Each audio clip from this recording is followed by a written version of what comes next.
One's OS. That's gonna be on bridge. Good shot it. Bridge. In sword. Help me. Rocket 48. Rocket 48. Alright, I'm getting on bridge, Brian. I'll get on. Who's training? They're training, guys. I'm getting shot at. Who's training? Both training. Bridge. Both training. It's only Soviet. Don't worry about it, Brian. Nice. 2 down right now. Hill time. Hill time right now. He's right here. One of you, only one of you. You're going sword. On my training. Nice. Right green. Alright, Sonny, I gotta step in here. Neighbor's I'm not just a doing good right word. here. That's 10 One kills. shot on my training. That's 11. No, he only got the assist for that one. One shot. Straight Rippin absolutely dominating, and Neighbor is in the zone. It's exactly what I wanted to see. Let's turn back up to their audio. Blue flag. Blue flag right now. Blue flag right now. I mean, red trainer is rocket. Red trainer is rocket. All right, I'm just going to say this, folks at home. You can't see it until we cut out, but right now I'm looking at Inferno on the main stage here at MLG in San Diego, and they look like a team that's already been beaten. Their posture is not good. The expressions on their faces, they look like they'd rather be at home right now. Meanwhile, Str8 Rippin, they're free and easy. They can be 3 or 4 down. They don't care because they know they're going to jump right back in and do whatever they want. Inferno looks to be in shambles. I mean, the guys have their headsets off, except for Soviet. He still has his on and not saying anything. But yeah, these guys, the body language, it says everything. Absolutely. All right, well, this game is almost over. Just 50 more seconds for Str8 Rippin, and now it looks like they're taking a little time to pad their stats here, Sundance, picking up those extra kills. They're just enjoying this match. They're taking the time here to warm up for their next match, which they know is going to be against a huge name like Triggers Down.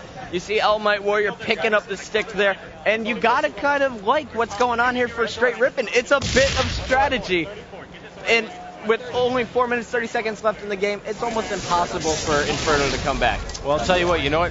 They're on land right now. They're against a great team. They're being watched by hundreds of thousands of people. They're enjoying this, and you can tell. They're trying to get themselves into a zone, and it's pumping themselves up. They're also making a statement, because don't you think that the other top teams out there aren't going to hear about this?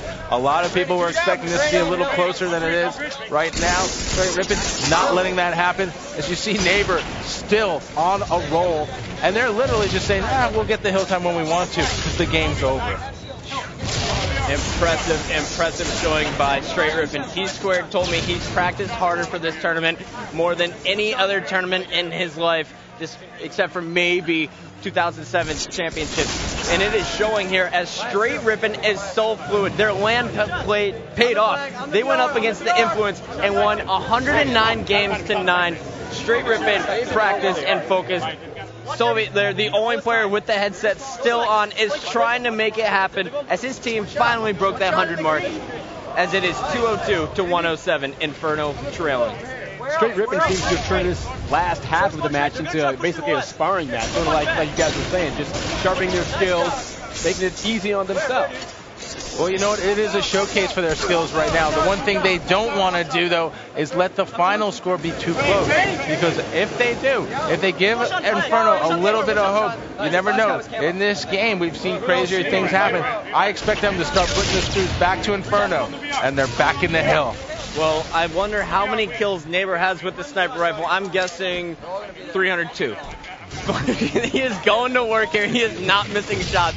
And Inferno is just falling apart anytime it gets anywhere in that box. You see another shot. Tsquared actually getting the kill before Neighbor could. ElamiteWarrior trying to get the new overshield. And check it out. Neighbor is going to be sneaking in here. He knew the new overshield was coming up soon, pushing down low, and he's just going to be watching the bottom with the sniper rifle while his teammates are getting free hill time. There's that overshield. Now it's time for business, and Neighbor is going to be pushing out aggressively here. Check out the angle. He's 6 foot. He is looking like strong side right now.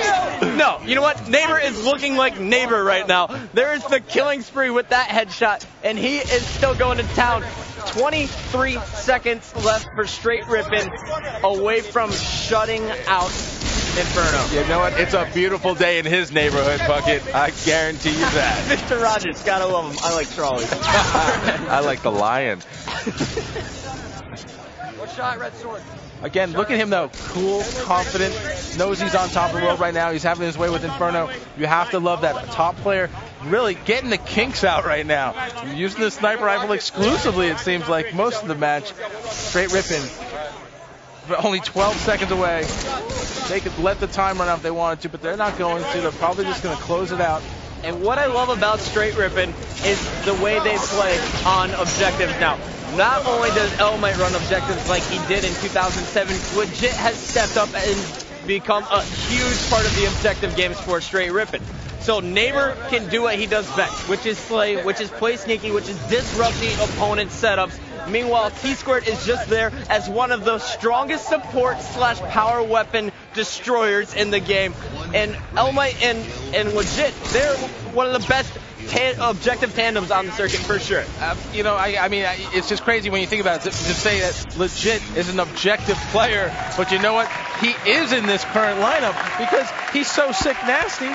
He just lets the other players do what they need to. All right, well, this game is all over. Str8 Rippin takes it 3-0. An impressive performance, absolutely dominating Inferno in all 3 games. I think Inferno felt the brunt of a team that was really worked up, coming off the Meadowlands, that felt like they got surprised a little bit. They didn't let their confidence get the better of them.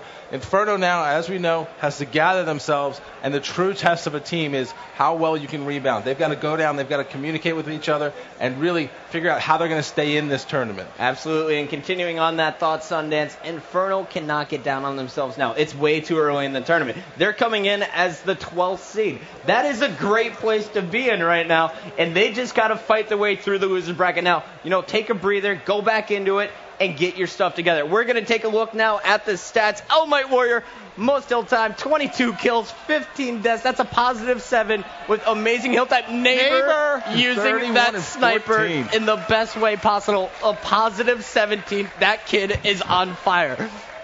I'll tell you what, these guys are on fire right now.